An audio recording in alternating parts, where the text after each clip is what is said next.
Okay, next part to this is once you have your basically your first set of chords, and then we created a bass line. That's what we did, and I kept the same instruments. Let's just start there.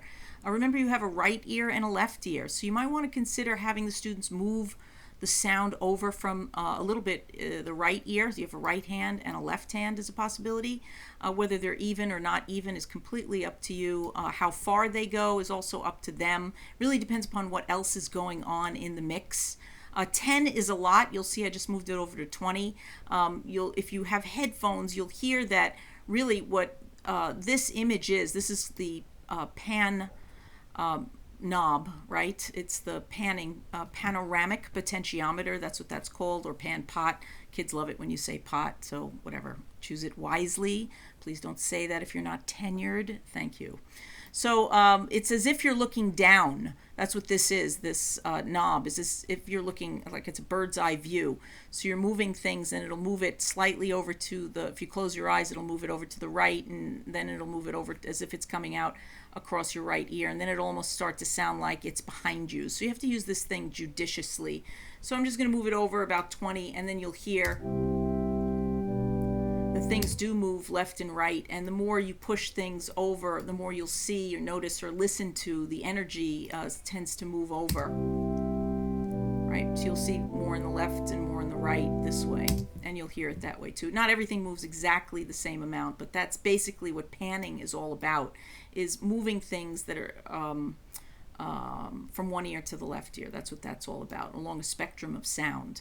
The line of sound that you can hear if you're thinking two-dimensionally, a horizon of sound, as it were.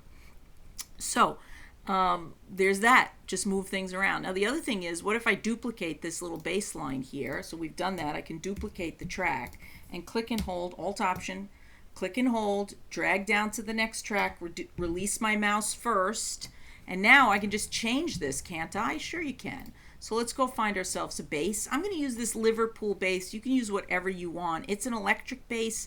It's more like a sine wave. It gives you a very pure sound, and I'm going to solo that so you can hear it. Great. Now one of the things I might do is come in here and just get rid of the note above. So I now just have that moving bass line, right? Just click and hold and drag on that stuff, and you can make this smaller if you want to see everything, and shift select if you missed anything, and just hit delete. So let's take a look. Great. Now C2 is kind of cool. Start to get into the C1 era range, and it gets a little muddy. It's up to you, right? And unless you have a C extension, it gets out of the bass range, doesn't it? Yeah, it does. It's really up to you how much of a music theory fanatic you want to be. Look, I understand that if we were doing this in AP Music Theory, we might have an issue or a problem. I mean, that's not so bad. There's 6. They sound nice. Sometimes what will happen is you'll get parallel fifths and parallel octaves, and of course, in the realm of 19th century harmony and AP Music Theory, you don't want that. That would be a big red pen. I don't teach that. I teach 21st century ears with 21st century music skills. If students go on and they take our theory class and they take our AP Music Theory class, then they understand that. Right now I'm trying to hook kids in to getting them to make stuff that they think sounds good, that they like, because I want them continuing and taking my class and making music. So I don't get too crazed about the theory business. That's your choice. So now I have the bass and the organ bass. Let's see what it sounds like together. Groovy cool. Now I might begin to mix this stuff and lower the volume on this track if it's sticking out too much, right? Maybe I like my bass to sound. Now I'm going to move my Liverpool bass over here. Why? If this is the church bass, the flute and organ bass, and I could say organ, I can rename this by double clicking and say organ bass to keep track of my tracks, no pun intended. Now I have organ bass and the Liverpool bass, which is the other bass. So I have some sonic sound coming on the left side of bass and some sonic sound on the right side of bass, so they don't interfere with each other. And then I'll put this in the mix,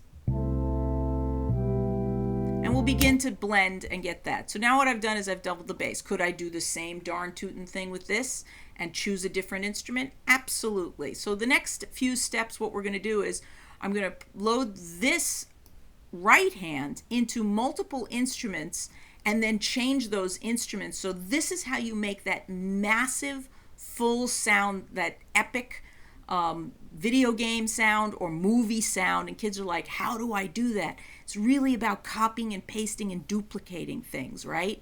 And we'll do that in the next few videos.